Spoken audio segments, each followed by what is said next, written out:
Hey YouTube, welcome back to my channel. So as we are approaching the holidays, it is only right that I give you guys a sweet potato pie recipes. Look how pretty and golden brown, y'all. I know y'all love, listen, I love Patty LaBelle, but Patty, honey, you don't have nothing on my pies, okay? We can battle about this pie. I am very excited to give this recipe to you guys, and I'm giving you guys a lot of time to practice before the holidays. Let's get into this recipe. So here I started off with some sweet potatoes. I'm really picky about the type of sweet potatoes that I pick, so I normally go for the more round ones versus the longer ones. So we're going to go ahead and give these a good wash because potatoes, you know, they come from the ground. They hold a lot of dirt. So you want to make sure that you rinse them thoroughly so that we don't end up with any dirt in our pies. So I have washed my potatoes thoroughly, and as you can see, I have placed them on top of aluminum foil on a cookie sheet. And we're going to take a little bit of vegetable oil and rub our potatoes down. And what this will do is it'll kind of keep the skin intact and not dry out our potatoes while they are roasting inside the oven. So we're going to give, you know, our potatoes a little love and affection, a little rub down with a little oil, you know, like you want your man to do.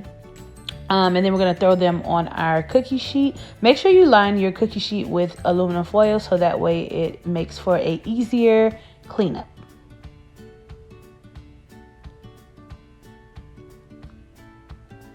So I've rubbed all my potatoes down with vegetable oil. Now I am going to use a small knife just to poke a few holes in our potatoes, and what this does is allow our potatoes to vent because you don't want your potato to explode while it's cooking in the oven. So just, you don't have to do but maybe three or four holes on the top of your potatoes, just so that it has a lot of ways to vent.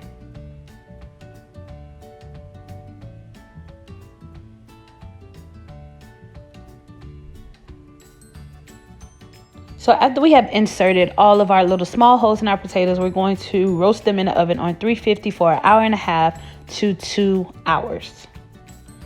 So I let mine roast off for about 2 hours, and this is what we're looking like. As you can see, I took a fork and inserted it into my potato and it went straight through. So that's how I made sure that they were ready.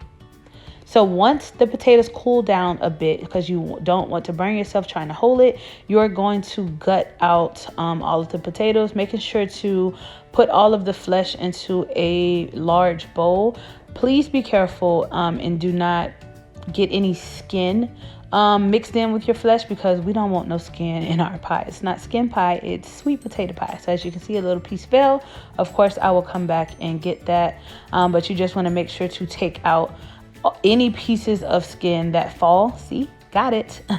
You want to make sure that you take them out, and then also the little, I don't know, like the little belly button or that, whatever that is, you want to make sure that that doesn't end up in the pie either. Okay, so I have gutted all of my sweet potatoes, and now I am just going to take my hand mixer and we are going to just mix.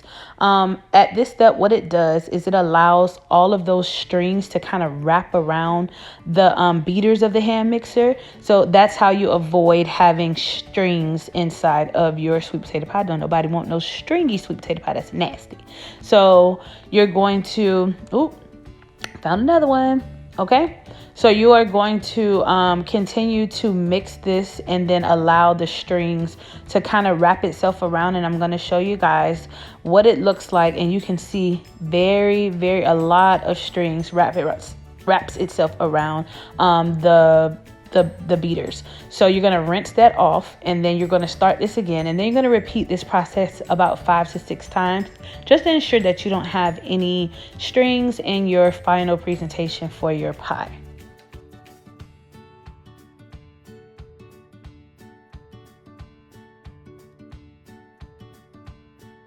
So I've gotten all of my strings out of my potato mix so far. So now it's time to add the rest of our ingredients. So the very first thing that we're going to start off with is eggs. And I'm just going to lightly mix in after adding each egg. Now you can beat the eggs before and just add the beaten eggs to the mixture, but I prefer doing it individually and just slightly beating it in one by one. Next, we're going to add our sweetened condensed milk. We're going to go ahead and incorporate that.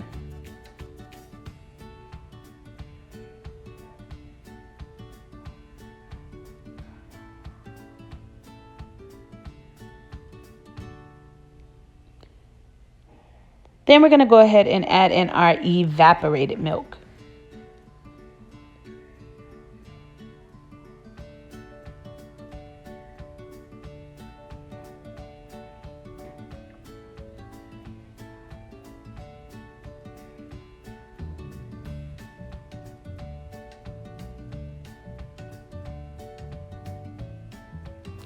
Now it's time to add in our extract. So we're going to start in with our vanilla extract. I prefer pure vanilla extract. And then we're going to go in with a little lemon extract. Now that lemon, it make your mouth pop like that. If y'all cook candy yams, y'all know y'all add a little bit of lemon extract. At least we do down here in Florida.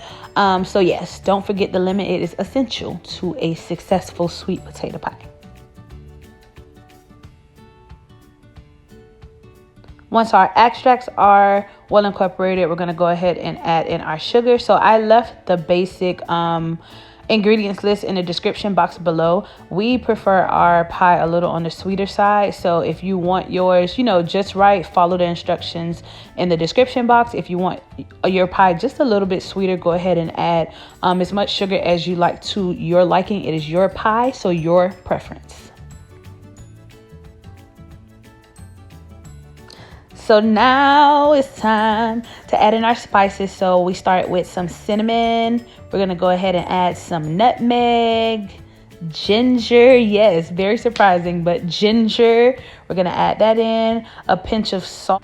And then we're going to incorporate and mix in all of our spices. Y'all, this smells amazing. And I just love around this time, it's fresh into fall. We're going into the holiday season and my kitchen just smelled like the holidays. Like if I can make this pie into a candle, like I would. And I might look into that because that sounds so good. So the last thing that we're going to add is our unsalted melted butter. And then as you can see, you have some seasoning on the side. So you want to make sure you whip that in because no spices left behind. Okay, so make sure that everything is well incorporated before you finish mixing, and bam. This is what our sweet potato pie mixture is looking like. Now you can use this right away and you can make your pie right away. You can freeze this. You can refrigerate this and wait. If you want to make it a week before. Look at all the spices. Ooh, baby. When I tell y'all, you cannot go wrong with this recipe. It is so good. Like, oh, this was amazing. So yeah, I just want to give the bowl a scrape down and make sure everything was well incorporated. I prefer to refrigerate. And then I always make my pies, the next day. So if you want to make it in advance, that's fine. It's going to work out just the same. So here I have a deep dish pie baking pan made by Pyrex, and it's a 9x9. And I chose to go with the Pillsbury Pie Crust. I honestly didn't have time to make this pie crust from scratch. If you do, power to you. One thing that I do want to make sure you guys pay attention to is you must defrost the pie shell sheets before using them. So make sure you leave it out on the counter for about 15-20 minutes before you start to assemble your pie. So I am going to lay in my pie crust, and the very first thing that I want to do is make sure that it is secure on both the bottom and around the edges of my pie dish. So I didn't want to be too hulkish. I want it to be very gentle and kind of press and, very gently press up against. And then I know that, around the edges, it's a little uneven, but that's going to work out in our favor. And we're going to take our time and just lightly, very, very gently pull up and just work our way around. So I've done that. So now, we got to add a little design, because what is a pie without, it looking good? It got to look good and taste good. That's the key. So the baking dish naturally had the little wavy design. So I just, played on that and kind of gave the arches just a little bit more depth by pushing it up just a little bit with my fingers. But the pie dish naturally, like that's the way to go. Get one that is already designed so that it's easier for you. You ain't got to use no fork. You just kind of press into just like so, and then you're going to use your fingers to press up to give it that really, really nice classic pie design. So as you can see, that worked out. Of course, it stretched out. So I'm just taking the palms of my hand, because the more defrost the crust gets, it starts to bubble. But we're going to take care of that right now. So I have some parchment paper, and then I have a bag of rice that's labeled pie rice. So what you have to do is pour the rice, and it kind of weights it down, because we're going to flash bake our crust, and this will prevent it from bubbling up at all. So I just poured as much rice as I felt like I needed into the bottom of the crust, and then I just pressed it into so that it does not bubble up.